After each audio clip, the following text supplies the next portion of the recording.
Welcome again to another episode of the Sustainability Podcast, where we dive deep into the world of sustainability and the energy transition, exploring innovations and challenges that are shaping our future.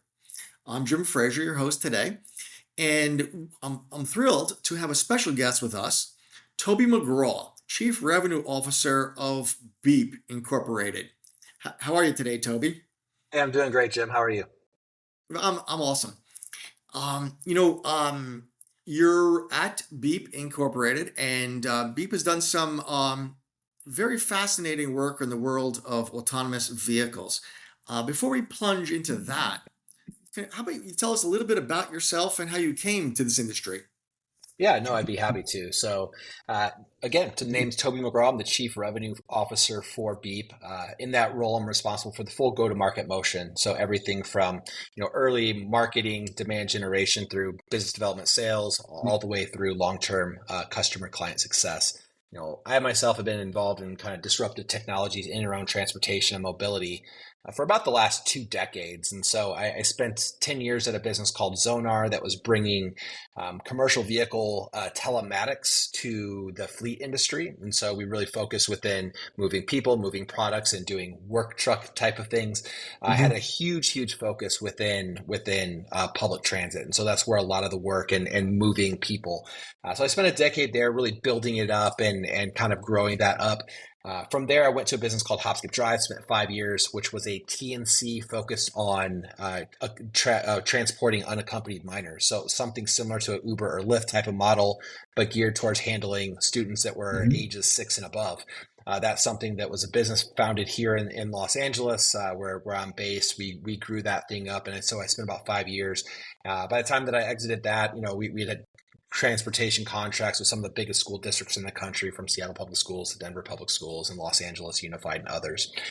So I came to Beep really because I really am attracted at finding tech companies that are really focused on solving real world challenges, things that have been in place in industry. And so in particular, some of the things that really drove me to Beep was just thinking about really four industry level challenges we're trying to solve for.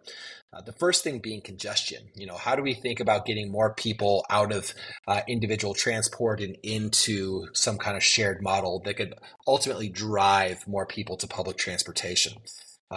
For as cool as a lot of the different, TNC and robotaxi type of models are, and some of the promise that they have in terms of technology, they also have unique challenges where it's getting easier and more affordable for people to get in a vehicle by themselves. And that's not going to help congestion. That's not going to help what we think about, access to the curb and different things like that. And so how can we really drive people into more shared rides?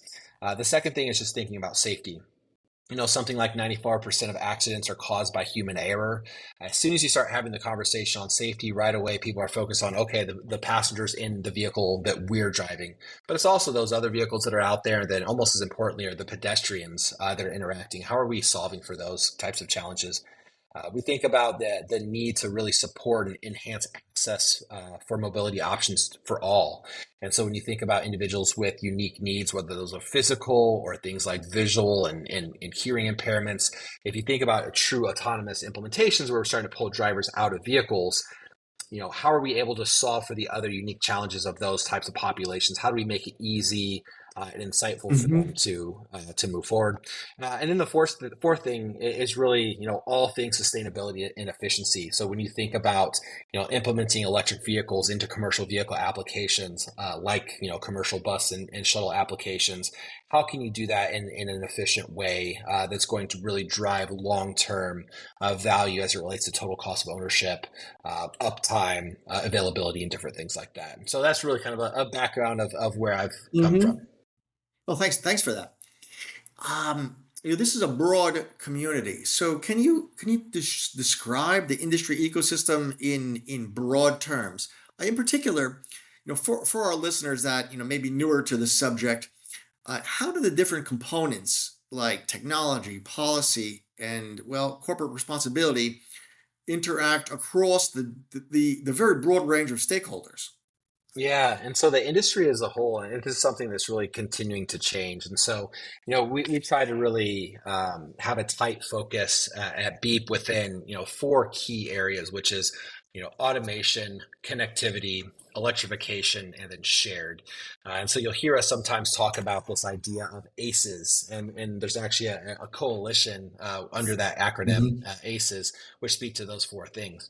And so, within private business, and so we'll certainly talk about kind of the private public partnerships that we see, as well as engagement with various levels of policymakers from the local, state, as well as federal levels.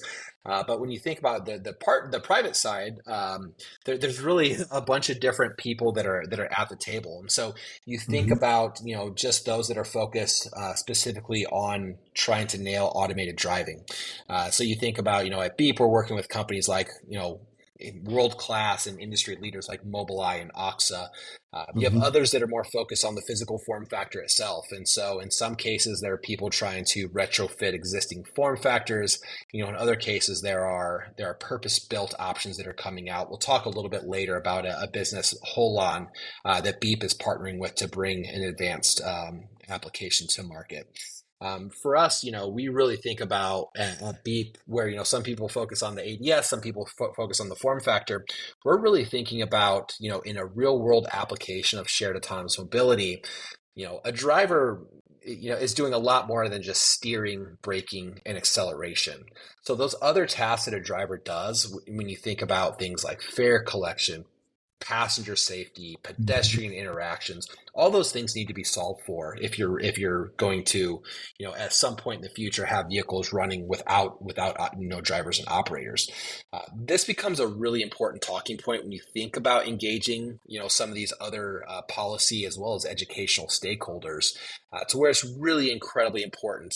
Something that has been top of mind for Beep, ever since we started was as we come into market, we're having those conversations with the local policymakers. We're having Hmm. conversations with first responders.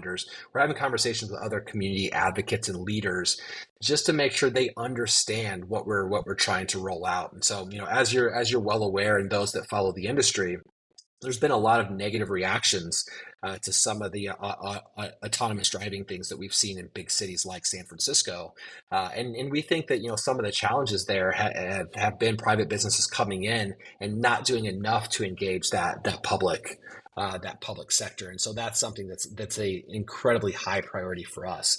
The other kind of interesting piece that's there is just really around those that are educators within the world too, and so right away people kind of jump to like, who are the higher institutes of learning where we're doing, research Hmm. studies and different things like that, which are of course really important.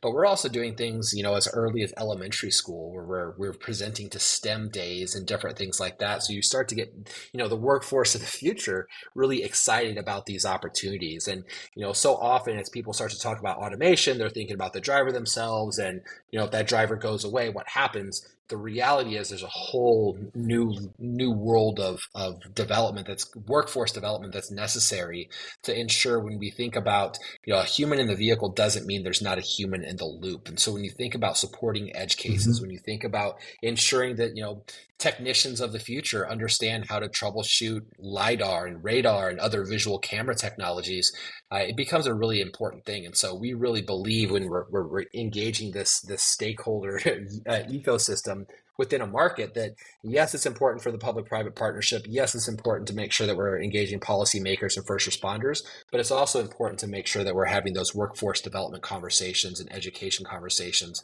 from elementary school through higher ed. Wow, that's very comprehensive. All that's and it's a very rosy picture you paint there. So thank you for that. But there are challenges. So what are the impediments? What are the challenges, the hurdles, and how is Beep overcoming them? Yeah, and so I think one of there's a few things that are top of mind when we think about challenges, but I think a lot of it kind of comes back to perception versus reality, right? And so in particular, a lot of the automated driving folks have had incredibly negative reactions from some of the public. And I want to say that oftentimes the people that have the biggest concerns also a lot of times have the loudest voice. And so there becomes, in a lot of ways, an echo chamber. And so, a lot of individuals, when you're in cities like Los Angeles or San Francisco or Phoenix, where you see robo taxis rolling around on a daily basis. More people that you know have actually taken rides. You've probably taken a ride yourself. Those that have gotten a chance to look, feel the experience, have a very different perception than a lot of people that haven't had that. And so, I'm Midwest, born and raised, from northern Indiana, kind of a small town called Elkhart. And I've done various things like on my social media where I'm sharing a ride of our shuttles going through the airport in Honolulu. I've shown rides of in a robo taxi vehicle rolling around in Phoenix. And people are blown away to look at technology where a vehicle is going down the road and the steering wheel is moving by itself. And so those of us in and around the industry, we've become accustomed to that. But the vast majority of the U.S. doesn't understand the success that these technology companies have made and the progress that has been made over the last few years of bringing this technology to market. The technology itself is very, very real. And so a lot of what we think about as it becomes this, kind of perception versus reality is how do we educate the community to where the technology currently stands, and how do we really engage and demonstrate what's going on? And there's really no better way than to look, feel, try, test it. And so that's where Beep's goal over the last several years have been to implement projects at a lot of different use cases, right? Everything from corporate campuses to college and universities, to things like national parks. We recently rolled out a project at the Honolulu airport in Hawaii. It was our first airport implementation to where we're behind security taking passengers Mhm. from one terminal to another. And so the goal has always been within these are to start with a very manageable operations plan to where we're focused on lower speeds. We're focused on things like geo-fenced areas. A lot of the runs look more like fixed or even flexed route, more so than anywhere to anywhere. And the goal is really like, let's nail those easier to manage use cases, grow from them, demonstrate in time that these are not big, scary robots running around by Mhm. themselves. These are something that are manageable and we're able to do. And so we really feel like, in some of the communities that we've gone to where we've come in with some of these, first generation shuttle programs, lower speed, very defined routes, where it's really helped the public to understand like this isn't as big and scary as we thought it was. And as a matter of fact, this is, the engagement, especially these purpose built vehicles, they're really friendly. It looks like something that you'd be excited to take a ride in. When I took my family to Orlando last for Disney World, one of the things they wanted to do was come to Lake Nona to take a trip on a driverless shuttle. Like that to them was almost as cool as Space Mountain or something like that, just because it's something that has real world applications. So I think perception is definitely a challenge when you think about the public, but it's also when you think about policymakers and other individuals. How can we have early conversations? When you think about workforce development, how are we having early conversations with the tech schools, with the apprenticeship programs? How can we engage labor in a way to make sure that this is something that can have really valuable future jobs and career paths? Like, how can we think about re-education plans for existing folks? And those are the types of conversations that need to be had in an open forum, versus kind of like some of the sidebar, or like, oh, we're just not going to talk, let's ignore that problem. And so we really believe that the key to a lot of this is just having upfront and open dialogue very early on in the planning process. So when you think about 2026, 2027, and beyond, having larger scale deployments of these programs, we've started to kind of connect the dots among those different community advocates. Yeah, thank you for that because I think the that perception issue is, in my mind, perhaps the largest. Um, for at the risk of bringing up the name of Elon Musk, for a long time, Sure. we've been promised, fully autonomous driving from his company, and it hasn't happened. And I think that has led people to believe, well, we're really not there yet. And I think you've illustrated that we are there in some focused applications that are scoped out, specced out, that are either geofenced or on a fixed route or a changeable route. Let's say, because I know, well, actually, before we started speaking on our recording today, I mentioned that it has been quite a few years since I rode a shuttle at Lake Nona. Um, Many years, certainly pre-COVID, and Hmm. it was working fine then. I can only imagine. I haven't been on it recently, but I can only imagine the advancements that have happened since then. Um, can you help illustrate your points in a little more detail by perhaps citing some of your application stories? I know that there's. I read a great one, I believe, in from Hawaii, for example. Yeah, yeah, and so just to talk about a couple of different examples of existing programs that we're working on. So we launched at the Honolulu airport in March of this year. I guess is when we started the training. It went live for passenger service very early April. So there's an existing bus solution that's at Honolulu Airport, the Wiki route. So if you've ever landed in Honolulu, you'll see signs Wiki route, and it's kind of like a downstairs that people go to, and they get ferried to different parts. It's something where the airport, is looking at. They have a heavy focus, and the state of Hawaii at the DOT level has a heavy focus on sustainability and transitioning Mhm. to non internal combustion engine fleets. And so, with kind of that nice fit with electrification, as they're kind of looking at it, they're also thinking about just the way to be able to supplement existing solutions out there, where we continually see across the commercial vehicle world, both on the bus side but also on the trucking side, driver shortages being an ongoing challenge. How can we think about using the technology where it is today to supplement the existing fleet operation? So that's one of the things within Honolulu, where we've been able to come in and be able to operate 3 to 4 shuttles at any given time, to be able to run routes, loops throughout that wiki route that exists there today, coming across the terminals. Now, just a couple of caveats or like call outs to this. This is something that's behind security. So when you think about being bag management, things like this isn't Mhm. something that's outside of security. And it's also something that's a little bit closer to a dedicated lane, and it's not dedicated. There's mixed traffic for airport and some of the airport folks working on campus, but also the existing wiki routes. But there's not other pedestrians or private citizens driving within that area. So it is something that is behind security. So when you think about how do you continue to show use cases and grow, kind of the next thing, then you start to think about how do you take a similar application to the other side of security. And if you're doing that, how do you solve for pedestrian and crazy merging traffic? And how do you think about supporting bag management and different things like that? And so, the goal is like, let's not solve all these things at once. Let's start a little bit smaller. Let's kind of learn and educate, iterate, and then you start to get more and more complex in time. And so that airport application is something that we're super excited with, and that's been the first airport application that Beep has ever done, nationwide.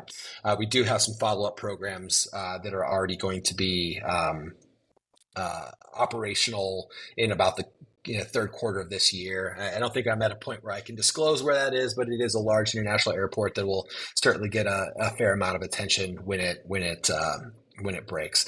And yeah, and some other applications that we see very very continually are we're just this year in January, we started a program in conjunction with Santa Clara Valley Transit, VTA, at the VA medical campus in Palo Alto, to where we're taking individuals that's staying at the Defender's Lodge to the main hospital entry door. It's something where it's something like less than 3/4 of a mile type of loop, where the Mhm. shuttle's kind of doing that service. It's a beautiful use case. It's something that's had high levels of adoption. Previously there's just been a need to really rely on volunteers driving golf carts and different things like that. But oftentimes appointments are starting before volunteers are available.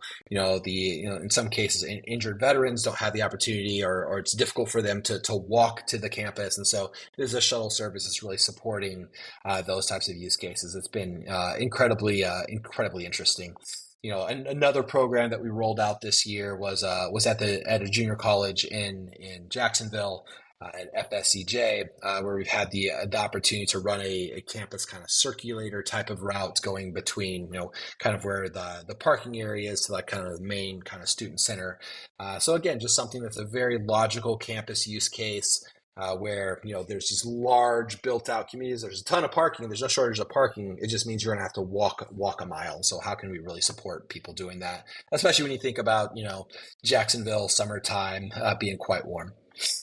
Sure. You mentioned a variety of form factors. What form factors is Beep focusing on at present, and how is that changing over time? Yeah, so we've historically been rolling out the Navia and Ollie vehicles.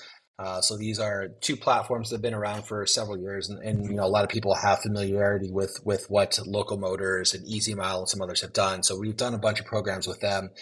In the future, really, our focus is bringing next generation purpose built options to the industry, and so we have partnered with a large German business named Holon. So at CES in 2023, we actually rolled out together the Holon Mover. It's a passenger, fully electric, will be level 4 autonomous. It's equipped with the Mobileye drive system.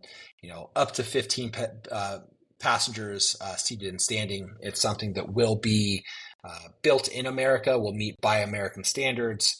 So that those that are using, things like FTA funds will have the opportunity to do it. It'll meet all the, minimum requirements for ADA compliance, fully electric, as well as meeting all Altoona testing and other things like that, as well as being FMVSS compliant. And so that's the form factor, the purpose built that we are focused on in partnership with Holon bringing to market. Holon is a subsidiary of the Bensler Group. Bensler is about a 150-year-old business. I say Hmm. German based. It's actually based in Austria officially. But 20,000 global employees, like a 10 billion euro a year business, so a Hmm. massive business with a history of bringing this. And what they've really found is this very interesting niche. So where they've been previously a tier one automotive supplier, they really see this interesting niche within these shared autonomous vehicles where they're becoming a vehicle OEM. So they created Holon as the brand to do that. And so Holon US is based in Michigan. They're looking at manufacturing facilities. And again, we hope to have an announcement around what that's going to look like here in the coming months. Where that'll actually be, and so that's something we're incredibly excited about. We actually currently have the next time that you come to Lake Nona, we actually have the Holon Mover physically in our building, and so you have the opportunity to go in and kind of look, see, feel, kind of what it looks like, kind of see the communal seating, get an idea of what that in-cab kind of rider experience looks like. Then we also have as kind of a parallel vehicles equipped with the Mobileye drive system that we're able to do demonstration rides in as well, to where it's level 4 capable, going places that are speeds around the Lake Nona community where speed limits of right around 40 miles an hour, but it's operating in mixed traffic at those higher levels of speed. And so for those that are interested, you get the opportunity to come in, see what the form factor of that next generation vehicle is, and then go out and be able to experience what the driving is of that as well. And so that's something that we are really laser focused on bringing to market in the next 2.5 years. This industry is moving so quickly and is so dynamic. I hazard to ask you this, but what predictions do you have for the future? Yeah, I mean, I think that it's all things. Electric commercial vehicles have been a big surprise, to where you've seen businesses pop up overnight and disappear almost as fast, right? And so just when you even think about electric commercial buses, there's a handful of, or maybe two, of manufacturers today, from what there was maybe a dozen of Mhm. them just a couple of short years ago. So there's kind of been this growth, extraction, kind of further consolidation. What I really see though is, in the short term, there's going to be one or two solutions that are really kind of coming to market that are very, very real. We feel very strongly and passionately that the combination of the Beep, Holon, Mobileye platform is something that's going to be a large impact in community starting as early as 2026. Outside of that, I think you're going to continue to see other technology providers continue to come to market. We're seeing higher levels of success. So when you think about, Cruise re-entering market, you think about, Waymo continuing to expand their footprint. You think about some of these other businesses, Zoox and others that are closer and closer to putting, things on road with fares. It really is. We're seeing this really nice coming forward. Now, what I want to make sure that we're doing as an ecosystem of businesses, are making sure that we're having those conversations with the appropriate stakeholders and policymakers to ensure that we're all aligned. And so, what we're concerned about when we see things like some of the bills that have come through California, where individual communities can start to set their own rules around things like robotaxi implementations, for instance.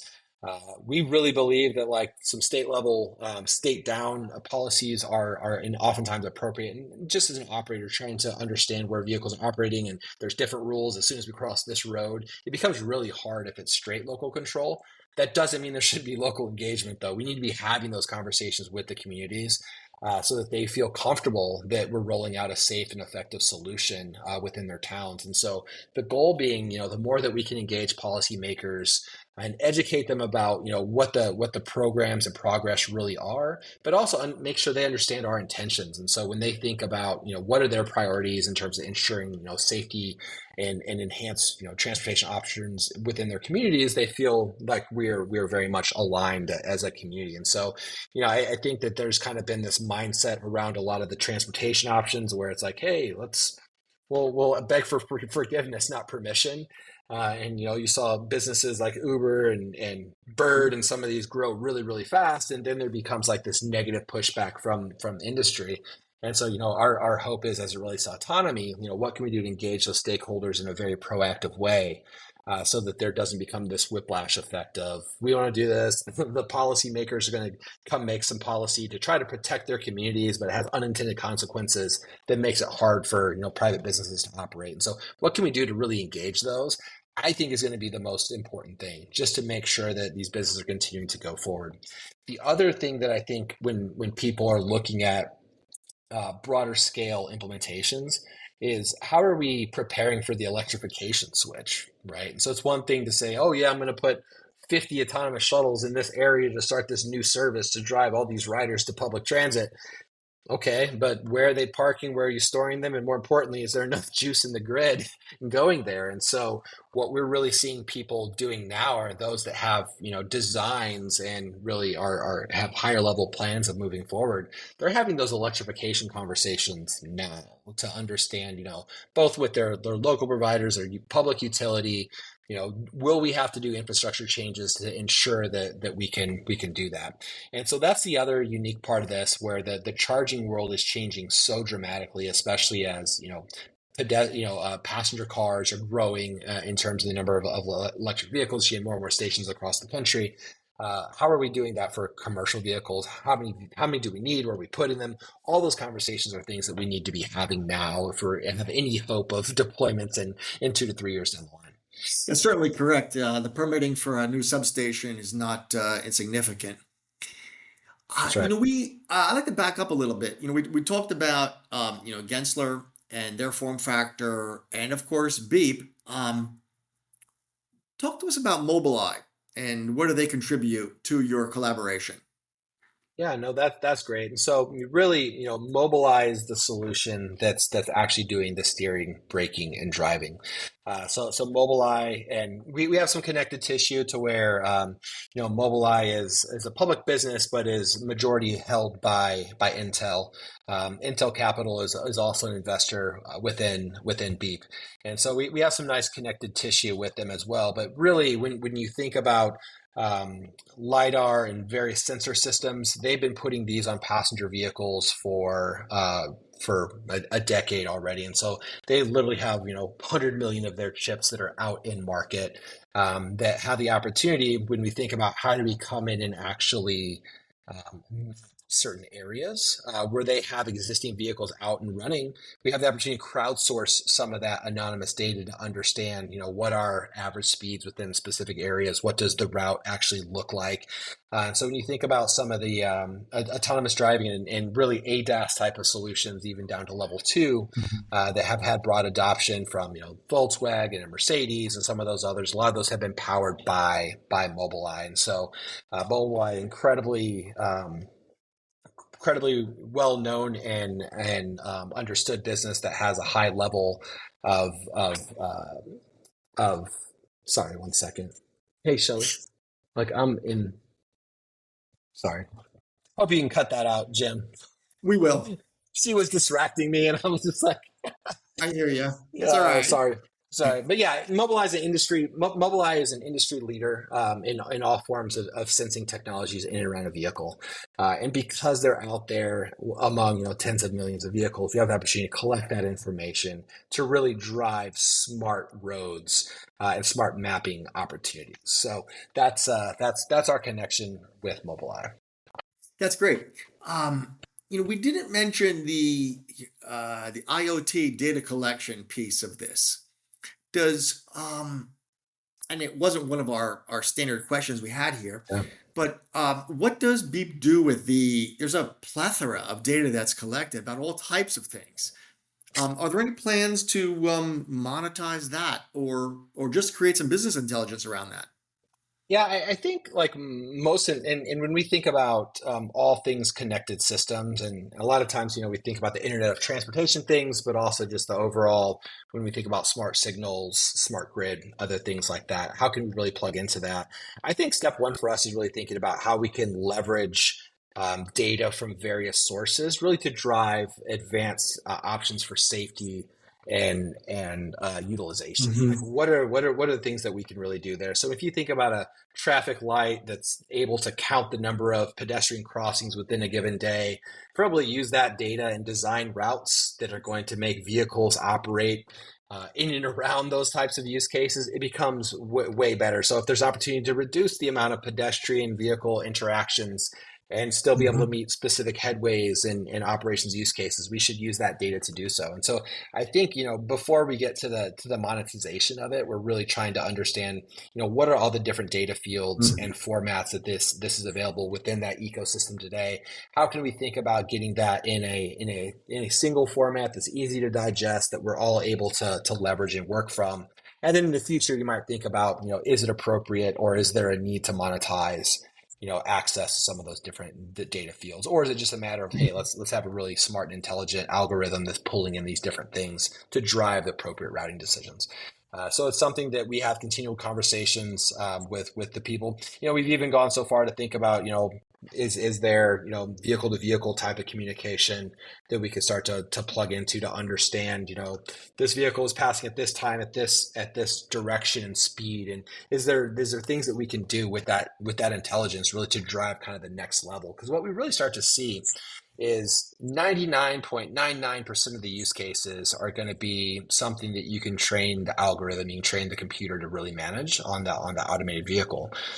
But if you're at scale and all of a sudden, you have tens of thousands of these vehicles out there, the 0.99 turns into real Hmm. numbers where all of a sudden, we have tens of thousands of these incidents a day, which might be out of the programming. And so what we really think about there is, the intelligence and the algorithms will get you so far, but then you also are going to need some kind of human in the loop. And so we really at Beep kind of think about what can we do from a remote command center to really look at these real world daily exceptions. How do we troubleshoot them? How do we help resolve them in real time? We are not a business that's very focused on teledriving, physically taking control of a vehicle from a remote environment and driving it around. We do believe that there's going to be some mission management and remote updates that we send to where, yes, it's safe to go around that vehicle, using some of those. Both, you could think about an environment to where not only could you leverage cameras within the vehicle itself, could you leverage the cameras that are on the traffic signals or other things to help remotely diagnose a vehicle that's in some kind of predicament that you wouldn't have expected. So those are the types of things when you really think about tying all this data together in conjunction with a human in the loop. How can we really make this as safe and efficient as possible? I draw an analogy. I'm here in South Florida, and we have a number of managed toll lanes. that that actually humans manage the load in that toll lane. It's not just an algorithm. So I don't know the exact numbers, but if the average speed drops below X, the toll rate goes up, and Mm. vice versa. Yep. Um, the I want to go back to that connected vehicle piece because that is almost a branch of the technology tree that's growing that is completely apart from autonomous vehicles. 802.11p and all that connected vehicle technology is a point-to-point network that sends out from each vehicle or even conceivably from your cell phone your speed, direction, location, temperature, humidity, headlight status, windshield wiper status, all types Yep. of different things Yep. that can be read with very low latency by another entity within, oh, I think it's 100 meters. So that at some point in time, that is your pedestrian detector because virtually everyone has a phone in their pocket anyway. Hmm. And some vehicles that are not autonomous vehicles actually possess that today. But until every vehicle has it, you need a certain implementation Yeah. rate for it to start really having some network effects. Um, so, given your unique position in the industry, what recommendations might you have for those that are operating a transportation system on a college campus, a shopping mall, an airport, a corporate campus? Um, what should they do first, second, and third? Yeah, I think like you know what you don't do, I think is take that kind of existing RFP that you had and where it said like EV, just change the E to a A and then ship it out. That's what you don't do. And I say that kind of jokingly, but you'll see anytime there's like kind of a shift in industry or kind of a disruption. It's they're trying to work from something. Managing procurement processes is incredibly challenging. You're managing this whole network of operators, of attorneys, of procurement individuals to try to build out this RFP. And so people don't want to start from scratch on that, as I would certainly respect. But you need to do more than just this change the title. And so what we've really seen the most successful implementations have been where there's a spirit of partnership between the public and private sector early on. You're sourcing that through, meetings to help drive an RFI. Out of an RFI, you're able to take some of the best pieces of the spec and really build what an RFP of the future looks like. But it's incredibly important to bring the private community to those early conversations. And, I think that there's always a lot of concern like, oh, well, if we have this conversation before the RFI or RFP, will that influence and will it be a fair and complete thing? The reality, though, is the providers are the ones that have the subject matter expertise to help guide the public industry into making good decisions around what should be on the spec. Because you don't want to draw a spec that's so tight that no one can respond to it, or only one can respond to it. You also want it so broad that you get everything from small vehicles to buses, automated, human driven. And so the right answer is kind of somewhere in the middle. I don't think people should come with a specific perception or idea around this is the route. It should be around, okay, within this community, within these ideas, what are some of the top recommendations? What are some of the use cases that would be ideal for testing for further rollout, and be able to kind of have that more open conversation.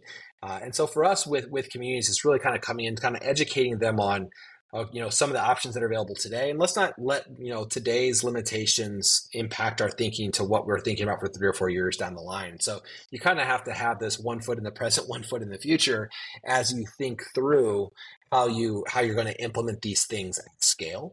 And so more than anything, I think it's just making sure that we're open to having those conversations between the public and private sector.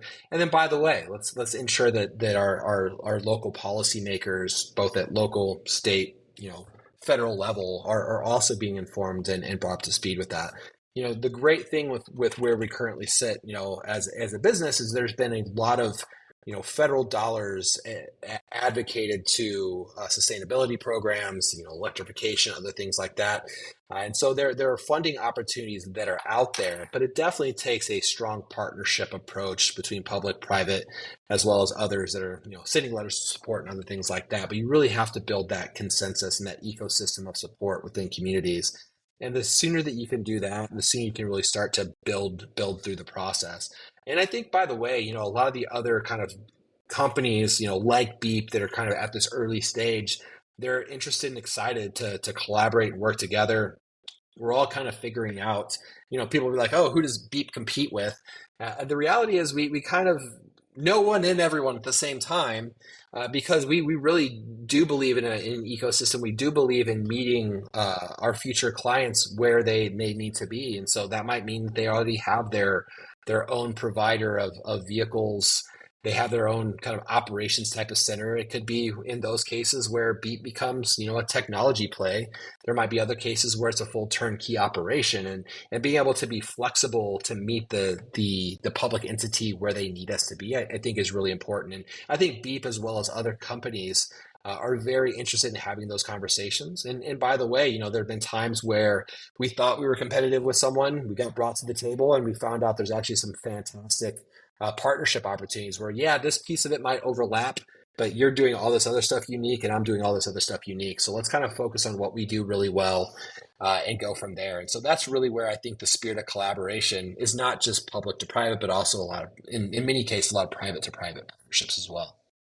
Yeah, I think there's a lot of stakeholders there, and it reminds me of quite a bit of time I spent writing standards for the U.S. DOT to land some funding opportunities for intelligent transportation systems. They have a very strict systems engineering process where you need to document or actually define your stakeholder communities, document their user needs, see which ones have consensus, and then write down those consensus-based user needs, refine them into measurable requirements so that you do have a spec that addresses the most critical needs and no extraneous ones have wound their way in there. That's a structured process, but it is what 508 to get funding. It's what you need to do there. I know it's that the same approach works with the Department of Energy with some projects, and frankly, it's just good practice getting all your stakeholders to agree and to air out their needs early. Because as I've often said in the past, you don't want to build a bridge and then have the bicycle community say, "Hey, where's my bike lane?" That's right. That's For right. It's example. a little late, but Yeah. I mean, it's going to be a very similar conversation. It's like, oh, in this part of it, we want to have a dedicated lane. Okay. When, I think that we're building towards a world that believes, mixed traffic use cases at level 4 is certainly available, but there's going to be some times where it's, okay, well, we want a bridge over this, or we want a new parking garage for this. So you have to start having those conversations and those thoughts very, very early. Well, Toby, this has been a fascinating conversation. Do you have any last comments for our audience today? No, I mean, more than anything, I just appreciate the time. It was great to get a chance to chat with you. Yeah, and I think some of the most important takeaways are this technology is very real, and so we will be announcing kind of the whole on story more here in the coming months. But when you think about a manufacturer that's going to meet Buy America requirements, FMVSS, ADA, Altoona testing in the 2026 timeframe, 9 to 16 passengers. It's something that's incredibly exciting and something that we have, in some cases, organizations starting to line up for already just to ensure that they can be some of the first, broader scale of rollouts. And so the technology is real. There's a lot of work from now until, landing these things. And there's going to be a bunch of transition, even, when we think about when we roll out these vehicles originally, sure they'll be level 4 capable, but does that mean we're pulling the operator off day one? In many cases, it won't. I think that those are going to be two very unique decision points where technology is ready, Now is the community ready? Is the public transit agency ready? And so those are two unique transition points. But the most important thing is I think businesses like Beep are very interested in collaboration. We're open to having those conversations now, and we're really excited about it. So we appreciate people like you, Jim, that are helping bring this story to a broader audience. Mhm.